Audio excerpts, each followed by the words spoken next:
அரசியலில் மிக குறிப்பாக திமுக காங்கிரஸ் கூட்டணியில் நிலவி வந்த சலசலப்புக்கு முற்றுப்புள்ளி வைக்கும் விதமாக காங்கிரஸ் கட்சியின் பொதுச் செயலாளர் கே.சி. வேணுகோபால் இன்றைய செய்தியாளர் சந்திப்பில் பல்வேறு முக்கிய கருத்துக்களை தெரிவித்திருக்கிறார். காங்கிரஸ் கட்சியின் சார்பில் இரண்டாம் கட்ட தலைவர்கள் தெரிவிக்கக்கூடிய கருத்துக்கள் இறுதி கருத்துக்கள் அல்ல என்றும் ராகுல் காந்தியே இறுதி முடிவை அறிவிப்பார் என்ற ஒன்றையும் தற்போது கே.சி. வேணுகோபால் தெரிவித்திருக்கிறார். இன்று பல்வேறு நிகழ்ச்சிகளில் பங்கேற்பதற்காக தமிழ்நாடு வருகை தந்திருந்த அவர் புதுச்சேரியில் நடைபெற்ற பாத யாத்திரை கூட்டத்திலும் அதே போன்று சென்னையில் நடைபெற்ற கூட்டத்திலும் பங்கேற்றார். அதற்கு பிறகாக காங்கிரஸ் மாவட்ட தலைவர்கள் மற்றும் நிர்வாகிகளுடனான ஒரு ஆலோசனை கூட்டம் நடைபெற்றது. அந்த கூட்டத்திற்கு பின்னதாக செய்தியாளர்களை சந்தித்த கே.சி. வேணுகோபால் பல்வேறு முக்கிய விஷயங்களை பகிர்ந்து கொண்டிருக்கிறார். கடந்த சில நாட்களாக காங்கிரஸ் கட்சியைச் சேர்ந்த நாடாளுமன்ற உறுப்பினர் மாணிக்கம் தாக்கூர், பிரவீன் சக்கரவர்த்தி போன்றோர் தெரிவிக்கக்கூடிய கூட்டணி தொடர்பான கருத்துக்கள் என்பது அக்கூட்டணியில் சலசலப்பை ஏற்படுத்தி வருகிறதா என்கிற கேள்வி எழுந்த நிலையில் இது தொடர்பாக நேற்றைக்கு தமிழ்நாடு காங்கிரஸ் கமிட்டியினுடைய தலைவர் செல்வ பெருந்தகை பெங்களூருவில் அகில இந்திய தலைவர் மல்லிகார்ஜுன கார்கேவை சந்தித்து ஆலோசனை நடத்தியிருந்தார். அதே நேரத்தில் காங்கிரஸ் அமைத்திருக்கக்கூடிய பேச்சுவார்த்தை குழுவினுடைய தலைவரான கிரீஷ் ஷோடங்கரும் பொதுவெளியில் கூட்டணி குறித்து யாரும் பேசக்கூடாது என்ற கருத்தை தெரிவித்திருந்த நிலையில்தான் அதிகாரப்பூர்வமாக பொதுச் செயலாளர் கே.சி. வேணுகோபால் இந்த கருத்தை கூறியிருக்கிறார். நம்மோடு தொலைபேசி வாயிலாக இணைந்திருக்கிறார் மூத்த பத்திரிகையாளர் திரு தராசியாம் அவர்கள். சார் வணக்கம். கே.சி. வேணுகோபாலினுடைய இந்த கருத்து என்பது காங்கிரஸ் தலைவர்களுக்கு போடப்பட்ட வாய்ப்பூட்டு அப்படின்னு பார்க்கலாமா? அப்படித்தான் பார்க்க வேண்டும். ஆனால் கே.சி. வேணுகோபால் அவர்களும் மௌனமாகத்தான் இருந்தார். கிரீஷ் ஷோடங்கர் ஐவர் குழுவில் ஒருவர், இன்னும் சொல்லப்போனால் இந்த குழுவின் தலைவர்.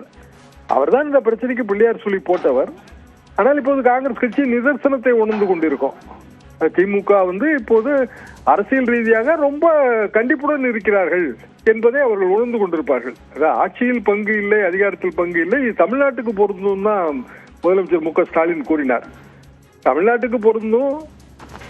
தமிழ்நாடு எப்போதுமே டெல்லிக்கு அவுட் ஆஃப் கண்ட்ரோல். டெல்லிக்கு அவுட் ஆஃப் கண்ட்ரோல் என்றால் அது காங்கிரஸ் கட்சிக்கு சேர்த்து தானே. அதாவது தேசிய கட்சிகளுக்கு அவுட் ஆஃப் கண்ட்ரோல். இங்கு தேசிய கட்சிகள் ஆட்சியில் பங்கு கோர முடியாது, அதிகாரத்தில் பங்கு வைக்க முடியாது. அது அவர்களது உரிமை என்றால் அதிகாரம் தட்டில் வைத்து கொடுக்கப்படுவதில்லை, அவர்கள் போராடி பெற்றுக் கொள்வது. அதாவது களத்தில் போராட வேண்டும், பெரிய அளவுக்கு வலிமையை பெருக்க வேண்டும், அதிகாரத்தை அடைதல். இதைத்தானே வழி, வேற வழியே கிடையாதுங்களே. 49 திமுக துவக்கம், 67 அவர்களுக்கு அதிகாரம் கிடைத்தது. காங்கிரஸ் கட்சி நூற்றாண்டு பழமையான கட்சி தான். ஆனால் 67 ஆட்சியை இழந்தது, அதிகாரத்தை இழந்தது. இன்று வரை அவர்கள் அதிகாரத்துக்கு வர முடியவில்லை. காரணம் கள அமைப்பு இல்லை. இந்த யதார்த்தத்தை காங்கிரஸ் கட்சி புரிந்து கொண்டு விட்டது என்றுதான் நான் நினைக்கிறேன். காரணம், திமுக கூட்டணியை விட்டு காங்கிரஸ் வெளியேறுவது அகில இந்திய அளவில் காங்கிரஸ் கட்சிக்கு நஷ்டம். திமுக அகில இந்திய அளவிலான கட்சி கிடையாது, தமிழ்நாடு அளவிலான கட்சி தான். காங்கிரஸ் கட்சி போவதால் ஏற்படுகிற ஓட்டு வங்கியை அவர்கள் எப்படியாவது ஈடு செய்து கொண்டு விடுவார்கள். ஆனால் காங்கிரஸ் கட்சிக்கு திமுக போவதால், வெளியேறுவதால் கிடைக்கிற இழப்பை ஈடு செய்ய முடியாது. ஏனென்றால் அது அகில இந்திய அளவிலான இழப்பு. இந்த சூழ்நிலையில் காங்கிரஸ் கட்சி யதார்த்தத்தை புரிந்து கொண்டு விட்டது. ஆக திமுக காங்கிரஸ் கூட்டணி அப்படியே தொடர்கிறது என்றுதான் நான் நினைக்கிறேன். ஆட்சியில் பங்கு கிடையாது, அதிகாரத்தில் பங்கு கிடையாது, அதிக சீட்டும் கிடையாது. மிக்க நன்றி திரு ஷியாம். இணைப்பில் கருத்துக்களை பகிர்ந்து கொண்டமைக்கு நன்றி. நம்மோடு இணைந்திருக்கிறார் காங்கிரஸ் கட்சியின் மாநில தலைவர்களில் ஒருவரான திரு இதயத்துல்லா அவர்கள். அவரிடமும் பேசலாம். சார் வணக்கம். காங்கிரஸ்ல நிலவி வந்த இந்த கருத்துக்கள் தொடர்ச்சியாக பேசப்பட்டது. இந்த ஆட்சியில் பங்கு தொடர்பான விஷயங்கள் திரு ஷியாம் அவர்கள் கூட சொன்னாங்க.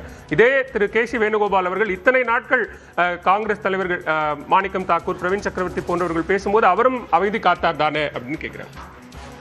நீங்களே சொன்னீங்க, கடந்த சில நாட்களாக காங்கிரஸ் திமுக கூட்டணியில் சில சலசலப்புன்னு சொன்னீங்க.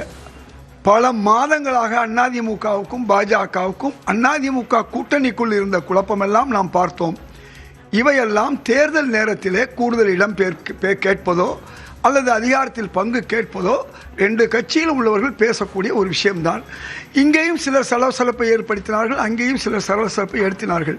ஆனால் இறுதி முடிவு எடுக்கக்கூடியது யார் என்று நான் தொடர்ந்து பல மாதங்களாக ஒவ்வொரு ஊடகங்களில் நாம் சொல்வது இதுதான். இந்த கூட்டணி எஃகு போன்று இருக்கிறது, பாறாங்கல் போன்று இருக்கிறது. இந்த சிறு சிறு விஷயங்கள் கூடுதல் இடம் கேட்பது மட்டும்தான் ஒரு பிரச்சனையாக இருக்கிறது.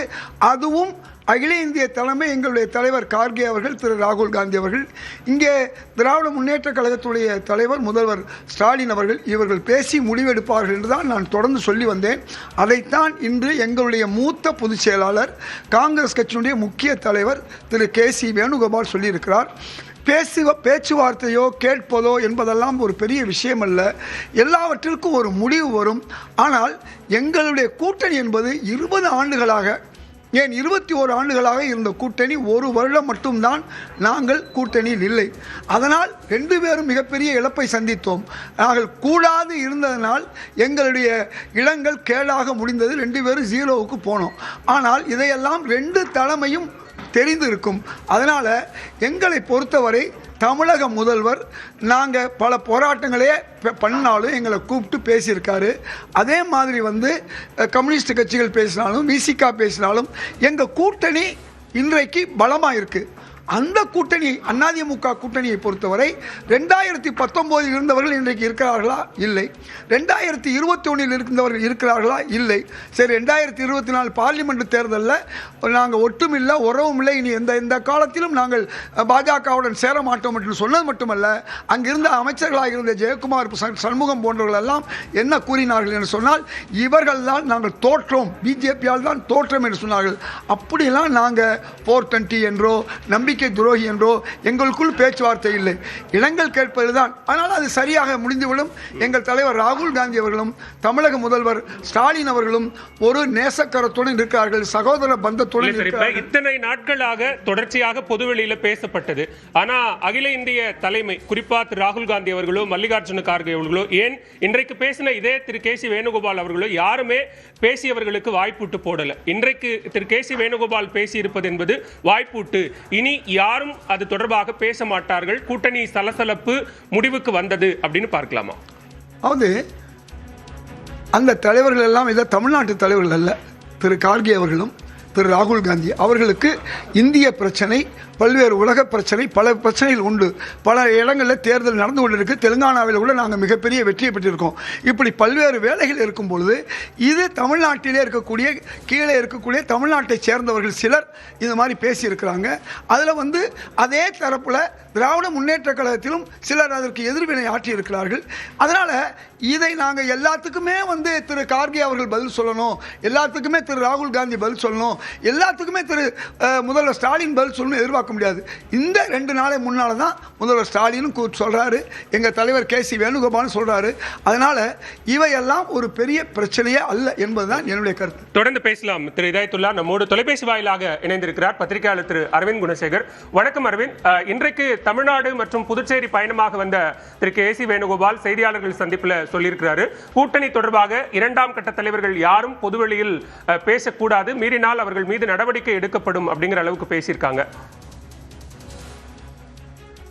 காங்கிரஸை பொறுத்தவரை 2026 சட்டமன்ற தேர்தலில் திமுகவுடன் கூட்டணி தொடர வேண்டும் என்பதுதான் காங்கிரஸ் கட்சியின் நிலைப்பாடாக இருக்கிறது.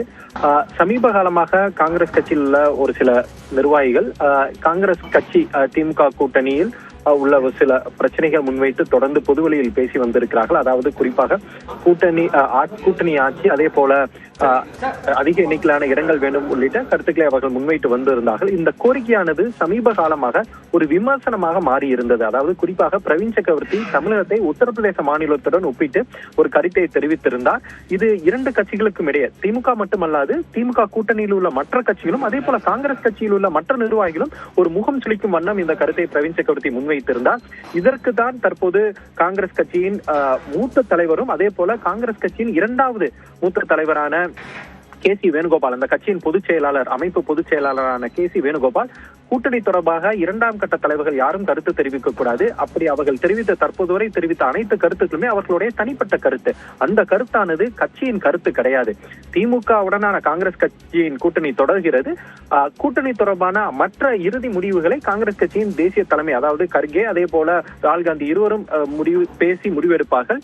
இதில் காங்கிரஸ் கட்சியின் 2ஆம் கட்ட தலைவர்கள் எந்த கருத்தையும் தெரிவிக்க கூடாது என்ற ஒரு கடுமையான ஒரு தன்னுடைய விளக்கத்தை தற்போது முன்வைத்திருக்கிறார். எனவே இந்த கூட்டணியை தொடர வேண்டும் என்பதுதான் 2 கட்சிகளின் நிலைப்பாடாக இருக்கிறது. அதில் ஒரு சில நிர்வாகிகள் பிரவீன் சக்கரவர்த்தி போன்றோ இது போன்ற ஒரு விஷமத்தனமான ஒரு கருத்தை இருப்பதாகத்தான் திமுக சார்பில் ஒரு குற்றச்சாட்டை முன்வைத்திருந்தார்கள். அதற்கு தற்போது பதில் கொடுக்கும் வகையில் தான் கே.சி. வேணுகோபால் இந்த 2ஆம் கட்ட தலைவர்களின் கருத்துக்கள் அனைத்துமே தனிப்பட்ட கருத்துக்கள், இது காங்கிரஸ் கட்சியின் தேசிய தலைமையின் கருத்து அல்ல என்ற ஒரு விளக்கத்தை கொடுத்திருக்கிறார். எனவே காங்கிரஸை பொறுத்தவரை இந்த விளக்கத்தின் மூலமாக திமுகவுடன் கூட்டணியை தொடர விரும்புகிறோம் என்ற தங்களுடைய நிலைப்பாட்டை மிகவும் தெளிவாக தெரிவித்திருக்கிறார்கள். மிக்க நன்றி அரவிந்த்.